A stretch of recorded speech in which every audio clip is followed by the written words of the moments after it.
Hello बच्चों, मेरा मुरीस और आप सभी का आपके अपने यूट्यूब चैनल पिंक क्लासेस पर स्वागत है। तो बच्चों, आज किसी वीडियो में सभी जानने वाले साथियों का प्रश्न 6.5 में प्रश्न नंबर दूसरा। तो चलिए शुरू करते हैं। तो प्रश्न नंबर दूसरा हमारे सामने है, जिसमें क्या करेंगे ए बी सी एक त्रिभुज। अब देखो कोई आकृति तो दी नहीं है, तो हम खुद से समझने के लिए क्या बनाएंगे, एक त्रिभुज बनाएंगे। तो मान लेते हैं एक त्रिभुज बना दिया ये, ठीक है, जिसका सी एक समकोण जा ये तो समकोण त्रिभुज निकला, जो कि कुछ ऐसा बनेगा, ऐसा है ना। और वो बोल रहा है कि सी एक समकोण, तो ए बी सी जो नाम हम दिए है ना, वहाँ पर सी यहाँ पर है। अब ए बी को कहीं भी लोगों को कोई फर्क पड़ता नहीं है, मैंने आपको पहले वाले क्वेश्चन में बता दिया। अगर नहीं देखा तो यहाँ पर आई बटन पर क्लिक करके आप उसको देख सकते हैं, ठीक है। अभी फिलहाल इसकी बात करते हैं। यहाँ पर ये जो है त्रिभुज बना है, ठीक है। और बोला हुआ है कि यदि ए बी जो है 25 सेंटीमीटर, ए बी जो है वो क्या है 25 सेंटीमीटर है, तो ये हमने लिख दिया यहाँ पर 25 सेंटीमीटर। ध्यान रहे क्या है, त्रिभुज समकोण त्रिभुज का ये वाला जो भुजा कहलाती है उसको कहते हैं कर्ण, और ये सबसे लंबी वाली भुजा होती है, सबसे इन दोनों से सबसे लंबी है। हालांकि योग करेंगे तो इससे बड़ी होगी, जाहिर सी बात है, बट इससे बड़ी ये होती है, ठीक है। अच्छा, उसके अलावा देखिए यहाँ पर ए सी जो है 7 सेंटीमीटर है, ए सी जो है ये वाला है 7 सेंटीमीटर है। तब बी सी ज्ञात कीजिए। अब ये बी सी जो है ये हमको ज्ञात करना है, ठीक है। अब कहीं ना कहीं हमने जो पाइथागोरस थ्योरम पढ़ा है, गुण पढ़ा है, उसमें क्या है कि भाई आधार और लंब का वर्गों का योग करेंगे तो इसके वर्ग बराबर होगा। अब ये किसके बराबर होगा यार, ऐसा कुछ नहीं बच्चों। समीकरण भी आपने पढ़ा हुआ है, उसमें क्या होता है, जब कोई चीज़ किसी चीज़ के बराबर होती है और उन दोनों में कोई एक चीज़ गायब हो, नहीं पता हो, तो आप निकाल सकते हो, है ना। तो कहने के आप यहाँ पर तो लिख सकते हो ना कि इन दोनों का वर्ग और योग, इन दोनों का वर्ग करके योग करेंगे तो बराबर होगा इसके वाले के 25 के वर्ग के। तब ऐसा जब समीकरण आएगा भाई कुछ बराबर है, तो कहीं ना कहीं हम सोल्यूशन कर लेंगे। एक बार समीकरण लिखते हैं, उसके बाद हम सोल्यूशन तो कर ही लेंगे, ठीक है। तो सबसे पहले जो यहाँ पर वही चीज़ लिखेंगे भाई कि हमने क्या दिया हुआ है और क्या हमने माना है, ठीक है।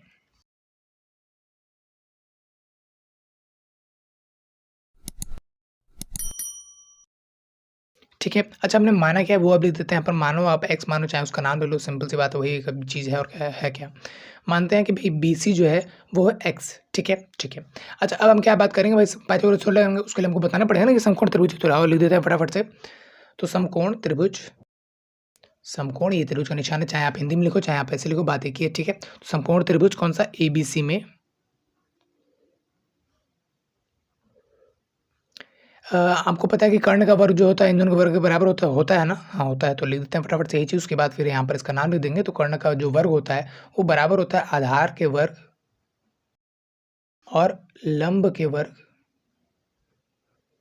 की योग के, ठीक है।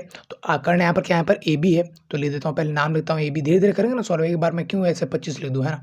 आधार क्या है यहाँ पर, सी डी है या बी सी है, वही बात है। तो यहाँ पर लिख देता हूँ बी सी का वर्ग। जवाब में लम्ब क्या है यहाँ पर 7, तो 7 का यहाँ पर क्या है वर्ग, ओके, ठीक है। अच्छा, ए बी हमारे पास जो है 25 है, तो ले देता हूँ फटाफट से 25, ठीक है। मैंने लिख दिया यहाँ पर 25 का वर्ग। बी से हमको पता नहीं हो तो हमको निकालना है, तो वही हमको मान लेते हैं एक्स है, ठीक है, ठीक है। अच्छा, लम्ब का यहाँ पर क्या था, लम्ब यानी कि ए सी था, सॉरी यहाँ पर ए सी लिखना था। अब लिखेंगे यहाँ पर हम 7, ठीक है, ठीक है। तो अब इसको करते हैं इसका वर्ग, तो कहीं कहीं 25 का वर्ग कितना होता है 625, तो लिख दिया मैंने यहाँ पर 625, वेरी गुड। अच्छा, एक्स का वर्ग कुछ हो नहीं सकता क्योंकि हमको पता नहीं, इसको ऐसे ही रख देते हैं, ब्रैकेट डालना लगाओ, आपकी मर्जी है। 7 का वर्ग करेंगे यहाँ पर आएगा कितना, 49 आएगा, जमा रहेगा यहाँ पर सेम टू सेम। अच्छा, अब 49 है, हम क्या करें, हमको तो एक्स की वैल्यू चाहिए, है ना। तो कहीं ना कहीं इसको जो है उधर भेज देंगे, तो 625 में से कहीं ना कहीं अब जाएगा 49, तो यहाँ पर जो है जो बचेगा वो एक्स के स्क्वायर के बराबर बचेगा। ऐसा आपने कुछ 7वीं क्वेश्चन में भी, 7वीं क्लास में भी और 8वीं क्लास में भी एक्स वाले क्वेश्चन पढ़े हैं, ठीक है।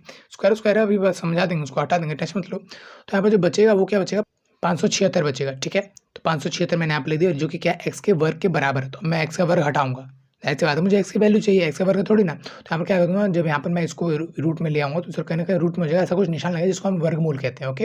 इसके बारे में पूरा एक चैप्टर आप पढ़ोगे 8वीं क्लास में, ठीक है। यहाँ पर सेम टू सेम एक्स की वैल्यू, एक्स को करेंगे भाज्य गुणनखंड, तो आओ करते हैं फटाफट से भाज्य गुणनखंड 5 7 6, ठीक है। 2 से करते हैं, 2 के पहाड़ में 5 नहीं आता, सूत्र 4 आता है, वो तो 2 आता है 2 पर, ठीक है। एक इसलिए यहाँ पर हो जाएगा 17 17 छोटा होता है, 16 16 आता है 8 पर, हासिल एक और यहाँ पर हो जाएगा 16, ये कितने पर आता है 8 पर, ऐसी बात है। 2 के पहाड़ में आता है 2 1 पर, ये 4 पर और ये भी 4 पर, ठीक है।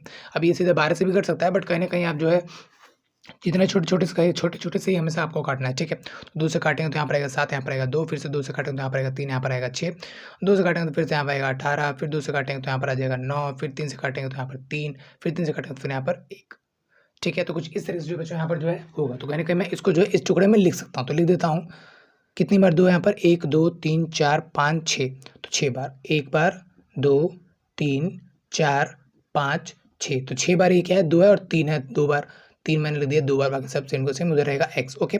पेयर बना लेते हैं यहाँ पर जोड़ा, तो जिसका जोड़ा बनेगा वो निकलेगा, तो यहाँ से निकला 2, यहाँ से निकला 2, यहाँ से निकला 2, यहाँ से क्या निकला 3, तो ये कुछ एक्स की वैल्यू आएगी। अब 2 दूनी 4, 4 दूनी 8, 8 त्रिके 24, तो कहने का 24 जो है एक्स की वैल्यू आई है। 24 क्या सेंटीमीटर, ठीक है। तो कुछ इस तरह से जो ये आंसर होगा, टेंशन मत लेने वाली बात कुछ है नहीं। इन तीनों भुजाओं में से कोई भी आपको 2 भुजा दी हो, 1 भुजा ना दी हो, आप पता करो उसको लगाइए। समकोण त्रिभुज पे ही लगता है, वो भी अगर समकोण त्रिभुज बता दिया कि भाई समकोण त्रिभुज है या कोई एक कोण समकोण है, तो मतलब समकोण त्रिभुज ही है, और मतलब समकोण त्रिभुज है तो 100% चांस है कि ये वाला कोण ये वाला गुण लगेगा, ठीक है। जैसी बात है, मैंने वैल्यूज रखी, सॉल्व किया, एक्स की वैल्यू निकालनी चाहिए, जो एक्स की वैल्यू थी यहाँ पर उसको मैंने इधर लिखा, बाकी सब उधर भेजा, आबाद खड़ किया, पेयर बनाया और आंसर आपका आंसर निकल गया, ठीक है। तो कुछ इस तरीके से बच्चों ये जो क्वेश्चन हो चुका है, खत्म हो चुका है। उम्मीद है आपको समझ में आ गया होगा, नहीं आए तो बच्चे एक बार फिर से देख लेना अच्छी तरीके से, ठीक है।